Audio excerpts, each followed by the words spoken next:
In order to build any Chrome extension, we need to rely on something called the Chrome developer's documentation, and that's found at developer.chrome.com. And essentially what it is the documentation for everything Chrome extension related. It's the single source of truth for anything extension related, whether that's Chrome APIs or publishing on the Chrome Web Store. So as you can see on the documentation page, if we hit the Start Building button, we get a bunch of information about different Chrome related development stuff. And we're going to head over to the Extensions tab, and there's a bunch of intro documentation that you can go through to understand the basic building blocks of Chrome extensions.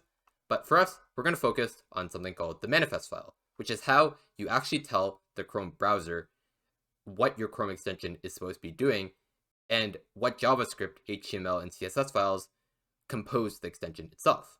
And that sounds like a lot to take in, but it's actually very straightforward. So in order to begin, we're going to head down to this manifest file format documentation, and we'll see that essentially what a manifest file is a JSON formatted manifest file.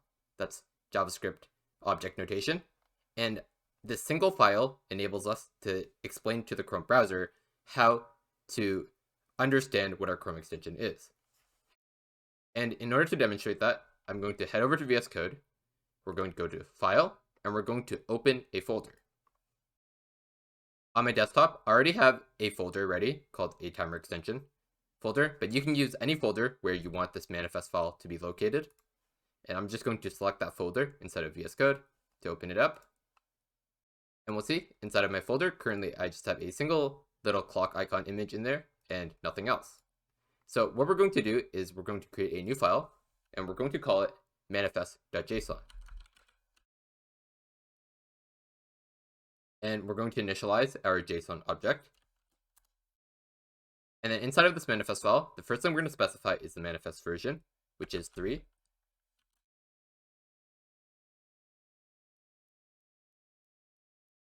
And the manifest version just tells the Chrome browser which manifest style to use, because depending on the manifest version, you have different fields available inside of the manifest file.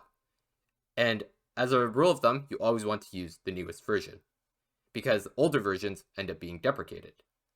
For the name field, we're going to put in the name of our Chrome extension. So in our case, it's going to be called timer extension, but you can name it whatever you want. And then in the version field, you can put in any string you want to represent the versioning of your Chrome extension. So for example, we can do something like 1.0.0. And you can really version it however you want. And now that we have the version, the very last thing that we'll add in is a description.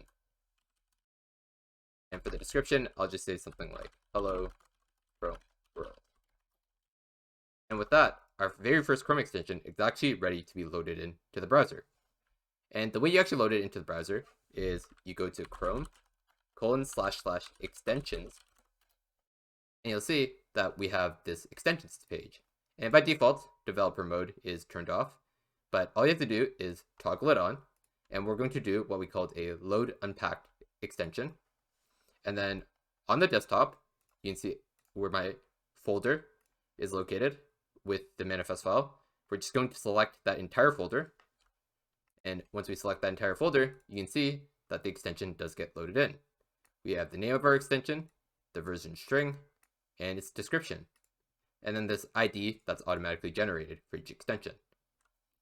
And in order to spruce it up a bit, we can already add another field called the icons field. So what we'll do is we'll add in that icons field. And this is a slightly different than all the other fields because it actually takes in an object. And inside of this object, it has a field which is a string number like 16, which takes another string that points to an image to be used as the icon. In our case, we're just going to use icon.png. And then we also have 48. We can pass in the same icon again. And then we can actually copy this one more time and do 128. All these numbers represent a square icon. So this is 16 by 16, 48 by 48, 128 by 128. And you'll notice that we use the same icon for all of these different sizes. And that's because Chrome will automatically scale whatever your PNG is to the correct size that it needs to use. So if we head back to our extension and we hit this refresh button, we can see that our icon has now been loaded into the extension. And you can actually see it inside of this extension's little dropdown inside of the toolbar.